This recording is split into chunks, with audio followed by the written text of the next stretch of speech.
সোমবার দেশে ফিরছেন খালেদা জিয়া। আগে স্থানীয় নির্বাচনের দাবিদাররা পলাতকদের সুযোগ দিতে চায় বলেছেন তারেক রহমান। ফ্যাসিবাদ ফেরানোর চেষ্টার বিরুদ্ধে কঠোর হুঁশিয়ারি এনসিপির। আওয়ামী লীগকে নিষিদ্ধের দাবি বায়তুল মোকাররম এলাকায় জমায়েত। একটু স্বস্তির পর আবার চড়েছে মাছ, মুরগি, সবজি সহ নিত্যপণ্যের বাজার। নতুন চালের দাম কিছুটা কম।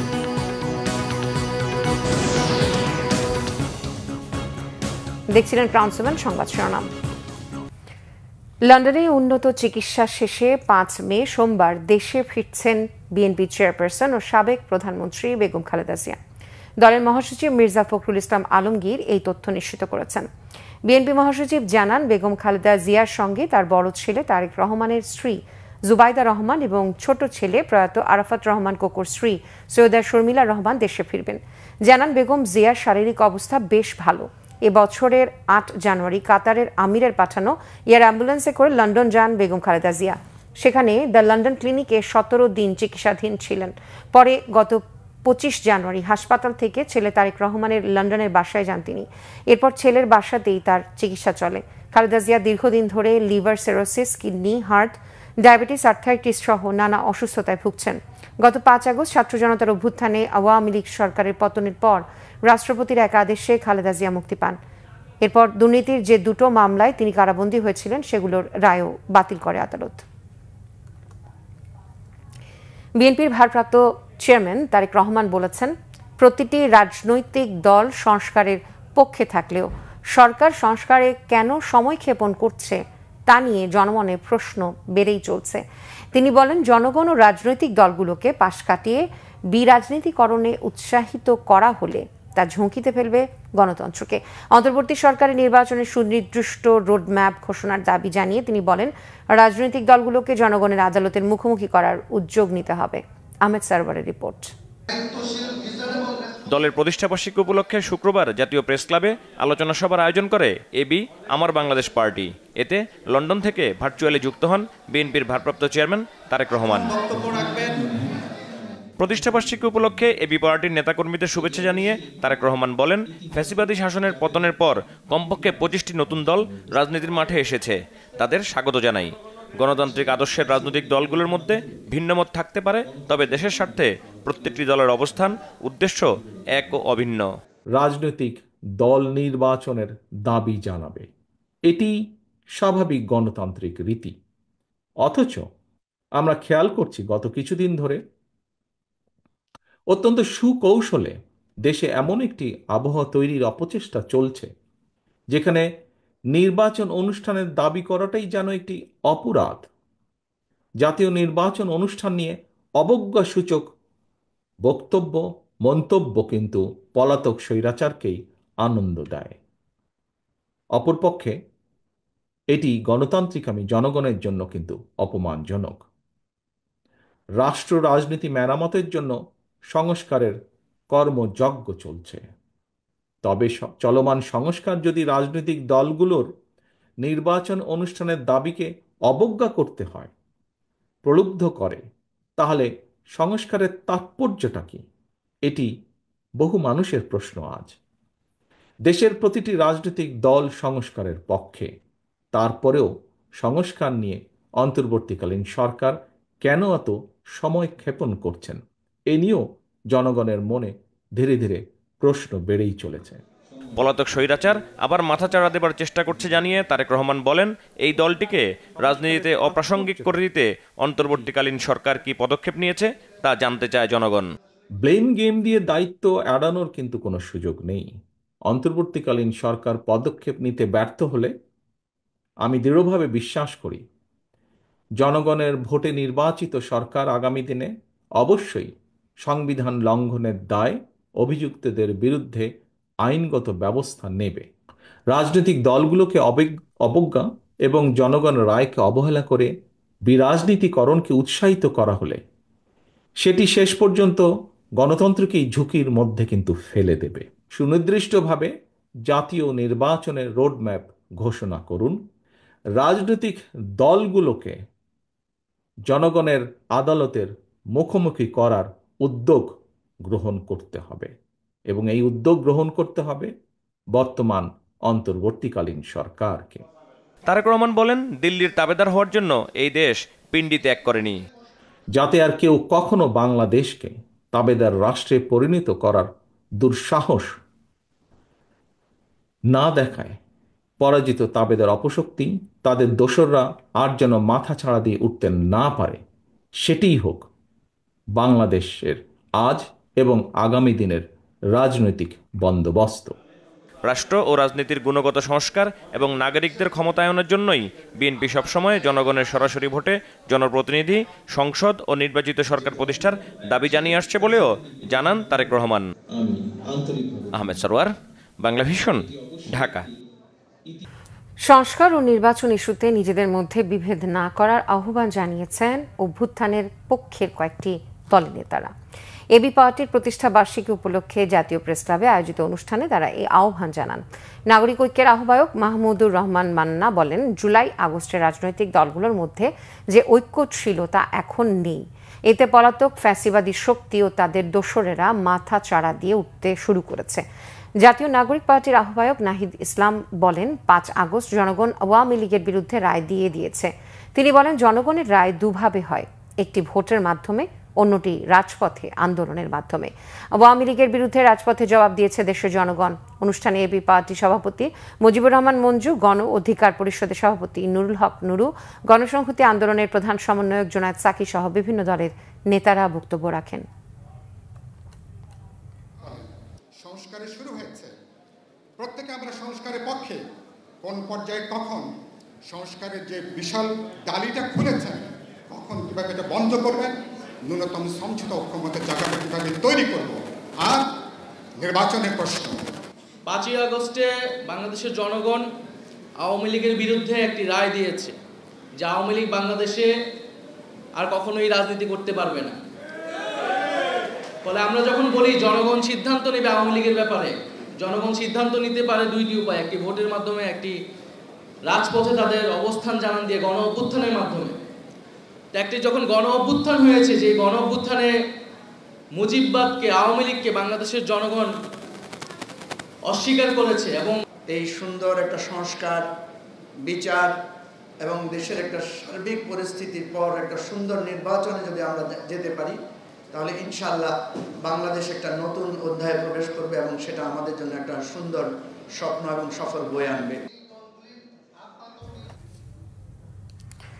আওয়ামী লীগকে নিষিদ্ধের দাবিতে জাতীয় নাগরিক পার্টি এনসিপির বিক্ষোভ সমাবেশ আজ। আওয়ামী লীগের বিচার ও রাজনৈতিক কার্যক্রম নিষিদ্ধের দাবিতে বায়তুল মোকাররম মসজিদের দক্ষিণ গেট বিকেল 3টায় বিক্ষোভ সমাবেশের আয়োজন করেছে এনসিপি। এতে দলটির কেন্দ্রীয় নেতারা বক্তব্য দেবেন। এনসিপি জানিয়েছে, গণহত্যার অভিযোগে অভিযুক্ত আওয়ামী লীগের বিচার এবং দলটির রাজনৈতিক তৎপরতা বন্ধে দাবির অংশ হিসেবেই এই কর্মসূচি নেওয়া হচ্ছে। সমাবেশের আয়োজন করেছে জাতীয় নাগরিক পার্টি ঢাকা মহানগর শাখা। এতে ফ্যাসিবাদী বিরোধী সবাইকে বিক্ষোভে অংশ নিতে আহ্বান জানিয়ে ফেসবুকে ভিডিও বার্তা দিয়েছেন দলটির আহ্বায়ক ও সদস্য সচিব সহ কেন্দ্রীয় নেতারা। গত বেশ কদিন ধরে রাজধানীর বিভিন্ন এলাকায় গণসংযোগ ও লিফলেটও বিতরণ করা হয়েছে। দর্শক, এই মুহূর্তে বায়তুল মোকাররমে দক্ষিণ গেইটে আছেন সহকর্মী নাবিল জাহাঙ্গীর। সরাসরি যুক্ত হচ্ছি তার সঙ্গে। নাবিল, নিশ্চয়ই শুনতে পাচ্ছেন, এই যে এনসিপির বিক্ষোভ সমাবেশের কথা শুনছি আমরা, তার বিষয়ে আপনার কাছে সবশেষ কি তথ্য আছে? তৃণা, আপনি জানেন যে বিকেল 3টা থেকে কিন্তু বায়তুল মোকাররমের দক্ষিণ গেটে এনসিপির যে বিক্ষোভ সমাবেশ সেটি শুরু হবে। তার আগে থেকে আমরা দেখেছি যে জুমার নামাজের পর থেকে কিন্তু এনসিপির নেতাকর্মীরা এখানে এসে জড়ো হতে শুরু করেছেন। তাদের দাবি আওয়ামী লীগের বিচার এবং এই দলটিকে রাজনৈতিকভাবে নিষিদ্ধকরণ। আমরা জানি যে এনসিপি কিন্তু তাদের যে একদম সূচনা থেকেই কিন্তু আওয়ামী লীগের বিচারের দাবি করে আসছে এবং সম্প্রতি সময়ে আমরা দেখেছি রাজধানীর বিভিন্ন জায়গায়, রাজধানী সহ সারা দেশের বিভিন্ন জায়গায় কিন্তু এনসিপি আওয়ামী লীগের নিষিদ্ধের দাবিতে তারা কিন্তু বিক্ষোভ সমাবেশ করেছে, নানা রকম কর্মসূচি করেছে, তারা বিক্ষোভ মিছিল করেছে এবং তারই ধারাবাহিকতায় আজকের এই যে বিক্ষোভ সমাবেশ। এবং এখানে আজকের বিক্ষোভ সমাবেশে এনসিপির যারা কেন্দ্রীয় নেতৃবৃন্দ রয়েছেন তারা এখানে উপস্থিত থাকবেন এবং তারা যেটি আসলে বলার চেষ্টা করছেন যে আওয়ামী লীগের নিষিদ্ধ না করা হলে আওয়ামী লীগ এবং আওয়ামী লীগের বিচার প্রক্রিয়া দৃশ্যমান না হলে তারা কিন্তু নির্বাচনে অংশগ্রহণ করবেন না, সেটিও কিন্তু তারা বারবার বলেছেন। এবং এবং সম্প্রতি সময়ে আমরা দেখতে পেরেছি গণসংহতি আন্দোলন সহ বিভিন্ন রাজনৈতিক দলের সাথে কিন্তু এনসিপি এক ধরনের সমঝোতায় যাওয়ার চেষ্টা করছে, এক ধরনের রাজনৈতিক ঐক্য করার চেষ্টা করছে এই ইস্যুটিকে ভিত্তি করে যে আওয়ামী লীগের বিচার এবং এই দলটিকে রাজনৈতিকভাবে নিষিদ্ধ করানো। অর্থাৎ রাজনৈতিক দল হিসাবে এখন এনসিপির কিন্তু অন্যতম একটি এজেন্ডা হচ্ছে আওয়ামী লীগের বিচার এবং দলটিকে নিষিদ্ধ করা। এই দাবিতেই তারা আজকের এই সমাবেশটি করছে এবং পরবর্তীতে আমরা আরও খবর আপনাকে জানাতে পারবো। ত্রিনা, ধন্যবাদ নাবিল। বায়তুল মোকাররম এলাকা থেকে জানাচ্ছিলেন সহকর্মী নাবিল জাহাঙ্গীর। বাজারে নতুন চাল আসায় দাম কিছুটা নিম্নমুখী হলেও পুরনো সব ধরনের চালই বিক্রি হচ্ছে চড়া দরে। বেড়েছে সবজি আর মুরগির দাম। আলু, টমেটো ছাড়া 50 টাকার নিচে মিলছে না কোনো সবজি। কেজিতে 20 টাকা বেড়ে ব্রয়লার মুরগি বিক্রি হচ্ছে 180 থেকে 190 টাকা। বাজার ঘুরে আরও জানাচ্ছেন মোবাশ্বের আহমেদ। নিত্যপণ্যের বাজারে স্বস্তি কমতে শুরু করেছে। রোজার পর গেল কয়েক সপ্তাহের ব্যবধানে বাজারে বেড়েছে অনেক পণ্যের দাম। নতুন চাল প্রবেশ করায় বাজারে চালের দাম কিছুটা কমলেও সপ্তাহের ব্যবধানে আবারও তা বাড়তে শুরু করেছে। নতুন মিনিকেট 70 থেকে 78 টাকায় বিক্রি হলেও পুরনো মিনিকেট বিক্রি হচ্ছে 80 থেকে 88 টাকা কেজিতে। অনেকটা ব্র্যান্ডের উপর ডিপেন্ড করে, যেমন এক একটা কোম্পানির এক একটা মানে গুণমান আছে। যেমন আপনার ওই যে নাহিদের নাজিরটা, এটা অত্যাধিক দাম বেশি, এটা এখন 96 থেকে 98 টাকা করে বিক্রি করতে হয়। এর আগের মাসে 2000 বা 1950 টাকা ছিল, এখানে হয়তো 50 টাকা 100 টাকা আবার বাড়ছে। চালের বাজার যখন অ্যাভেলেবেল হবে, আমদানি যখন অ্যাভেলেবেল হবে, তবে আরও ভালো কমার সম্ভাবনা আছে। সপ্তাহের ব্যবধানে মুরগির দামও বেড়েছে। ব্রয়লার মুরগি বিক্রি হচ্ছে 190 টাকা কেজিতে, সোনালী 280 টাকা। তবে ডিমের দাম অপরিবর্তিত রয়েছে। নদীর মাছ বেশি দামে বিক্রি হলেও মাছের বাজার তুলনামূলক স্থিতিশীল বলে জানান ভোক্তারা। বেলে মাছ কেজি 1200 টাকা, এই যে নদীর বোয়াল মাছ 1000 টাকা কেজি, এই যে নদীর চেওয়া মাছ, কারণ আমাদের হলো নদীর মাছ দাম বেশি। ট্যাংরা মাছ এটা 800 বা 700 600 এরকমই। আমি ট্যাংরা মাছ নিলাম আর কি, মোটামুটি ঠিকই আছে আর কি, আমার কাছে যেটা মনে হচ্ছে। বাজারে সব ধরনের সবজির দাম ঊর্ধ্বমুখী। হাতে গোনা 2-1টি ছাড়া 50 টাকার নিচে মিলছে না কোনো সবজি। টমেটো কিনলাম একটু বেশি, তারপর গাজর কিনলাম একটু বেশি দামে। রোজার মধ্যে আমরা পেঁয়াজ কিনছি 40 টাকা 35-40 টাকা, এখন পেঁয়াজ 60 টাকা 65 টাকায় কিনতে হয়। কাঁচামরিচের দাম বেশি, পেঁয়াজেরও দাম বেশি, সয়াবিন তেলেরও দাম বেশি। এটা গত 15 দিন আগে থেকে দাম বেশি। 50 বা 50-এর নিচে 2টা আইটেম আছে, যেরকম আপনার হলো টমেটো 40 টাকা, আর হচ্ছে আপনার হলো আম আছে 50 টাকা কেজি।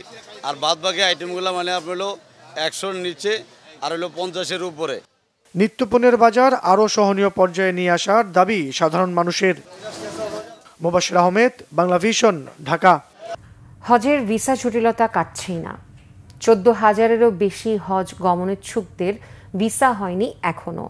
প্রায় প্রতিটি ফ্লাইটেই বাদ পড়ছেন কয়েকজন যাত্রী। ধর্ম মন্ত্রণালয় জানিয়েছে, ভিসা না হওয়ার কারণে যেসব হজ যাত্রী যেতে পারেননি, পরবর্তীতে টিকিট রি-ইস্যু করার সময় তাদের বাড়তি অর্থ দিতে হবে না। চতুর্থ দিন শেষে 43টি ফ্লাইটে ঢাকা ছাড়বেন 17,666 জন। রিপোর্ট ফররুক বাবুর। চাকরি জীবনের শেষ পুঁজি জমি বিক্রি করেও অনেকেই যাচ্ছেন হজ পালনে। মুসলমানদের পবিত্র নগরী মক্কা মদিনামুখী কয়েক লাখ হজ যাত্রী, তাই তাদের উচ্ছ্বাসের কমতি নেই। বিগত বছরগুলোর তুলনায় এবার কিছুটা স্বস্তি নিয়েই যাচ্ছেন হজের উদ্দেশ্যে। ভালোভাবে আমি আসছি এবং ভালোভাবে যাচ্ছি। এখানে হজ ক্যাম্পে অবস্থান করতেছি, কোনো পেরেশানি হয়নি আর কি। এবার হজ ব্যবস্থাটা খুবই সুন্দর হয়েছে, আমরা খুবই প্লিজড। এই স্বস্তির মাঝেও দেখা দিয়েছে নানা জটিলতা। টাকা পরিশোধ করার পরেও টিকিট সংগ্রহ থেকে শুরু করে ভিসা মিলছে না অনেকের। হাজি ক্যাম্পের অব্যবস্থাপনা নিয়েও রয়েছে ক্ষোভ। সমস্যার মধ্যে যেটা ফিল করলাম, সেখানে 3টে বিমানের কাজ কাম একটা লাইনে হচ্ছে, এখানে হাজি সাহেবদের বসার সেই ধরনের কোনো অ্যারেঞ্জমেন্ট নেই। পুরুষ মহিলা মিলে সকলে এক জায়গায় লাইনে দাঁড়ায় 3টা বিমানের লাইন একসঙ্গে করাতে মানুষ ভোগান্তির মধ্যে, বিশেষ করে হাজি সাহেবরা ভোগান্তির মধ্যে। আমরা হাজি ক্যাম্পে আসছি, এখন পর্যন্ত টিকিট হাতে পাইনি। ভিসা টিকিট পাইনি, আমরা এই কার্ডটা পাইছি আর পাসপোর্ট পেয়েছি, আর পাইনি। আর মোয়াল্লেমেরা খোঁজ করতেছি, মোয়াল্লেমের এখন তো ফোনে পাইতেছি। হজ যাত্রায় চতুর্থ দিনে এখনো ভিসা পাননি 14,349 জন। জটিলতায় আটকে আছে 13 জনের মক্কা যাত্রা। হজ অফিস দোষ চাপাচ্ছে সৌদি সরকারের ওপর। প্রায় 8,000 আবেদন রয়েছে, যেগুলো নিউ অ্যাপ্লিকেশন স্ট্যাটাস। যেগুলো আবেদন করা হয়েছে, বাট এটা এখনও আন্ডার প্রসেসে যায়নি।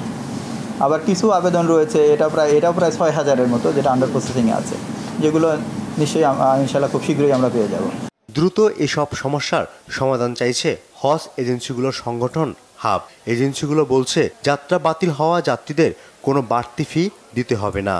নতুন একটা সফটওয়্যারের মাধ্যমে সৌদি সরকার বিষয়গুলো ইস্যু করছেন, সেখানে ওদের সার্ভার জটিলতার কারণে কিছু কিছু বিষয় সমস্যা হচ্ছে এবং এগুলো সমাধানও শুরু হয়ে গেছে। আমরা আশা করছি শিগগিরই এই সমস্যার সমাধান হবে। আর ফ্লাইট নিয়েও আপনি যে প্রশ্নটি করলেন, সেটি মূলত এই ডেটের ফ্লাইটের সিট আমাদের যথেষ্ট চাহিদা ছিল এজেন্সিগুলোর।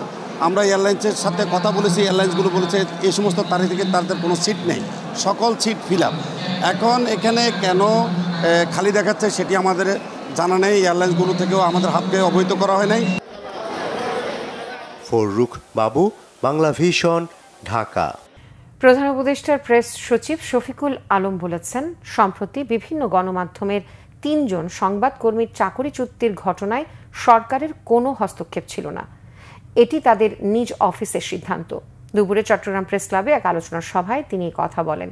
শফিকুল আলম আরও বলেন, পার্শ্ববর্তী একটি দেশের মিডিয়া জুলাই বিপ্লবের পর থেকে ক্রমাগত মিথ্যাচার ও উস্কানিমূলক সংবাদ প্রচার করে চলেছে।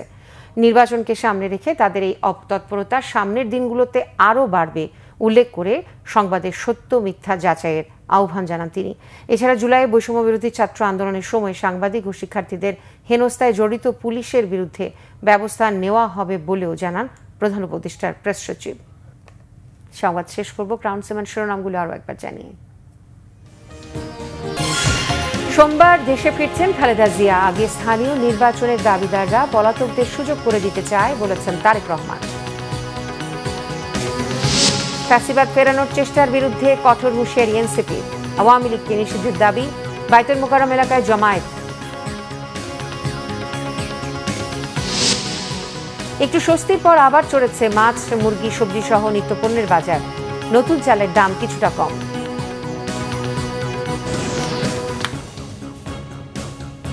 এই ছিল এখনকার মতো। পরের সংবাদ বিকেল 4টায়। এর আগে 3টায় রয়েছে নিউজ টপ 10। এছাড়া বাংলা ভিশন সংবাদ ও সংবাদ সংশ্লিষ্ট অনুষ্ঠান দেখতে ভিজিট করুন www.bbnews24.com ও facebook.com/banglavishnnews এবং সাবস্ক্রাইব করুন youtube.com/banglavishnnews। এতক্ষণ সাথে থাকার জন্য ধন্যবাদ সবাইকে।